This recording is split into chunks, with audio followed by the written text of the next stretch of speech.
வாழாதே கொண்டிங்கு வாழாதே.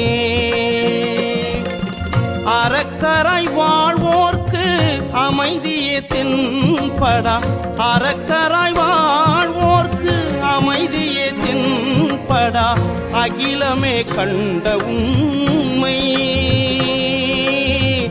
அறநெறி வாழ்வோர்க்கு அருட்கொடை கிடைத்திடும் ஆனந்தம் அடைவாரே. அவர் அமரராய் வாழ்வாரே. தன்னையே அறியாத கருதலை தனது தலைவனை அறிந்திடுமா? மனிதா தலைவனை அறிந்திடும்